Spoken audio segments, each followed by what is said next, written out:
Hey everyone, you don't want to know what's going on in Aiken. You don't want to know what's shaking in Aiken. Your host Brian Harness again, and glad to be back with you. It is springtime now, not officially, but March to me says springtime, and in Aiken, springtime means horses. And if you don't know it, we have a great event this weekend. It's the Aiken Harness races. It's on Saturday, and we have with us Janice McGee, who is the owner of McGee's Mile. And Janice, how are you doing today? I'm doing very good. Good, How good. are you?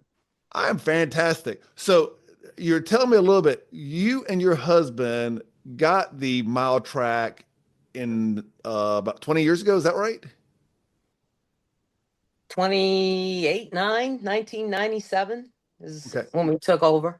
All right. And were you guys in Aiken or did you move here from somewhere else? We moved here from Maine. Maine, really interesting. So Yeah. how'd you learn about Aiken and the harness racing in Aiken? Well, to tell you the truth, we never heard of Aiken. Okay. Living in Maine, we had a lot of horses and a pretty big stable. So the winters are brutal.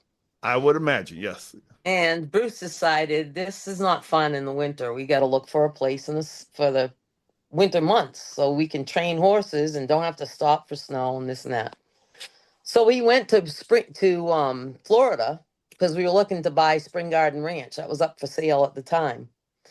And the deal never didn't go through because they wouldn't show us certain parts of the balance sheet and stuff. So somebody said, "Well, you ought to go to Aiken." And Bruce was like, where's Aiken? Never heard of Aiken." And they said, "Aiken, South Carolina. They have a really nice facility there. The city owns it." And they've been trying to sell it for quite a while. Yep. So that's how we came to Aiken. How He about that? came here, fell in love with the place How the about that? minute he got here. So, yeah. So I take it. So you guys had been involved in racing as far as like owners of racetracks or owner of horses, or how what was y'all's involvement in the sport? Owner of horses. We had a big farm and we bred and raised them, trained them, raced for years before we came to Aiken. So when you guys acquired the track, was the harness races still going on? Because didn't they go Yes, away for a while?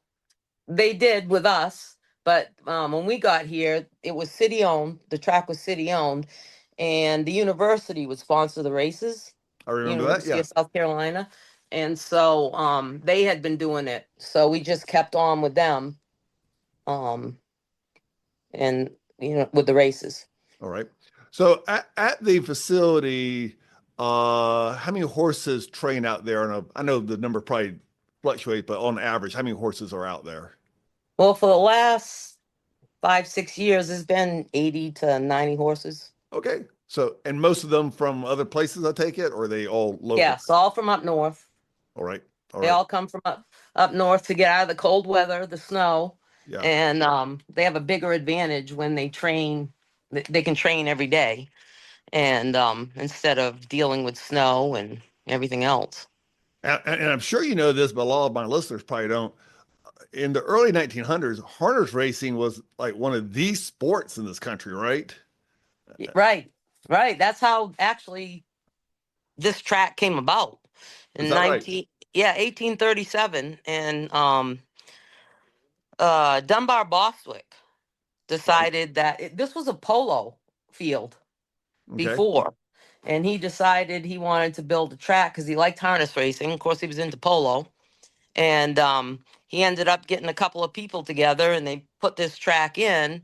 And when they did, it was during the Great Depression, and so it kind of boosted Aiken because it became a winter place for a lot of people to come race their horse, train their Right. horses. And so it kept Aiken going because it brought in more money for Aiken through the Great Depression. How about that? How about that? Okay. So I know in the harness racing world, there are pacers and trotters. So I know Correct. a little bit, but tell us what's the difference between the two? Uh, a trotter is a diagonal gait, which means your left front would go with your right rear, Okay. and your right front would go with your left rear at the same time. So that's the gait. A pacer, it's the same side. So like it's like a rocking gait. Your right front and right left go together, and your left front and left back go together. Okay. And which is the more popular? Is it trotters or pace? Trotters, the trotters have always been the most popular. There are more pacers than trotters, but trotters have been always the most popular, I guess, because it's a natural gait. And pacers use hobbles, Okay. which help them stay on gait. A trotter, some of them have hobbles, but they don't work like the pacers hobbles. And it's a natural gait. It's harder to stay on a trot than it is a pace. I got you. Okay. And I know it was real football. The person operating the horse, they are not a jockey, right? That's correct. They're a driver. A driver. Yeah, I'm sure that's very common. People say, "Hey, oh, you're a jockey," but that's not right. They are a driver. Okay. That's right. And then the little cart that they're on, that's called what? Well, it's a jog cart is what we train them in, break them in and train them in. It's longer, it's heavier than a sulky, which is the race bike. Okay. And like if a horse kicks, if you lean back, they're not going to get you in the head. In a sulky or the race bike, it's a lot shorter and your legs go around pretty much the horse's butt. So you can All right. touch their tail when you're sitting there. Okay. So by the time you get them in that, which is it's a lot lighter, it's a lot faster, of course, than a jog cart. When you get them into the race bike, you better hope that they're not going to kick or anything like that. So on Saturday, will they be in the jog cart or will they be in the sulkies? There's going to be both. All right. Okay. And these horses, is this kind of like their maiden event in Yes. front of a crowd and stuff? Okay. All right. So these are what, 2-year-old, 3-year-olds? The majority are all 2-year-olds, so they bring them here and they break them and start training them. So this Saturday, it's the first time they've seen a crowd. It's the first time they see cars parked along the gate, tents, and all that stuff. So it's, it's kind of their first experience. Right. So it's a good indoctrination. I'm sure the trainers can say, hey, this horse reacted well, or this horse needs a little more work done, right? Right. Okay. But So go the ahead. good thing about it is the starting gate, which in a normal race, the standard the wings come out and then they can fold back in. We just have a 4-horse starting gate. It's just a gate to break them to the gate. I got you. And with that going during the races, that kind of keeps their attention. So instead of them looking at the crowd or looking at the infield at the crowd, they kind of focused on the starting gate. So once they go by for the first time, usually the second time around, it's not so bad for them because they kind of went by it Okay. and they're kind of tired. When they come to the finish line, Okay. they're a little. Okay. So yeah, it's kind of interesting. Okay. Okay. So Saturday, I know last year I went to the event. It rained Saturday, so it had to be Sunday, but I think this Saturday's going to be good, right? Yeah, yes, it's going to be great. Right. Okay. So gates open at what time? Gates open at 9. The races start at 12. All right. All right. And And for people, if they want to get tickets beforehand, can they do so, or do they go online, or where they go for tickets? we don't sell online. Aiken Saddlery, Good Girls Brewery, the Aiken County Visitors Center, All right. and they sell all the general admission tickets. McGee's Mile is the only place that sells the railside passes. Okay. Are there still railside passes available? I have a few available. A few available. Okay. Yep. If I'm right, if they buy tickets beforehand, the general admissions is $25, but then it's Correct. 30 the day of. Yes. And But the railside pass they can get the day of if we have any available, and that's the same price. It's 75. 75. That gets you a pass and 2 tickets, I think. Correct. Okay, so if you're going and want a nice seat, it's kind of better to have a railside spot, probably, right? Yeah. Okay, I'm coming down today to buy a railside spot, so I want a good spot. So it's Nice. so good. And folks, if you've never been, I know steeplechase is coming up. People wear fancy hats and dress all kind of stuff. It is very laid back, very relaxed. It's great to bring kids out there. It's a really good family time, isn't it, Janice? Yes, it is. It's the most relaxed out of the three. Yeah, yeah. I mean, I always enjoy going, and again, it's kind of a kickoff of spring. come around. You'll see friends of yours, meet new friends. It's a really good time. How many races are there? There will be 11 races, but one is a Hackney race. So there's 10 standardbred races and one Hackney. Now, what's a Hackney race? They're ponies that they're a gated type of pony. Um, but they just carry their legs way up and they'll trot really, really fast. It's just a different type of gait. It's not Gotcha. a racing. It's not Gotcha. really a racing gait. Let me ask you, I know there's been talk for years really about having parimutuel betting in South Carolina and betting on horse races and stuff like that. If that ever passed in the state, like would you try to make your facility a place where y'all could have like, weekly events or something like that? Have you ever thought about that? Yes. Yeah, this place would be perfect for something like that. And it's perfect through the winter, Yeah, you right. know? I mean, it's crazy it's hard to race horses when it's 20 degrees or below. It's not good for their lungs, it's not good for anything. Yeah.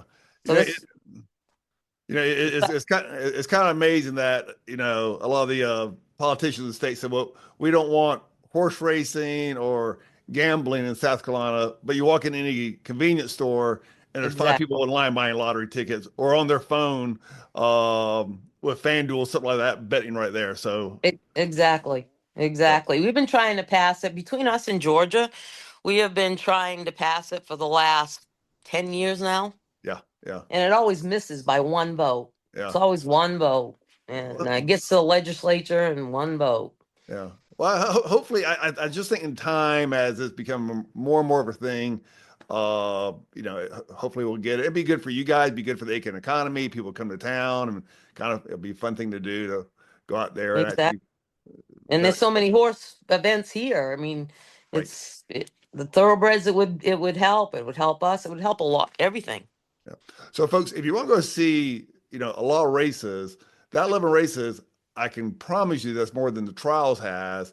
And I know it's more than the steeplechase has. So you can see racing all day. I want to say last year I was there for like 3.5, 4 hours, Janice. I mean, it was an all day type thing. Yeah.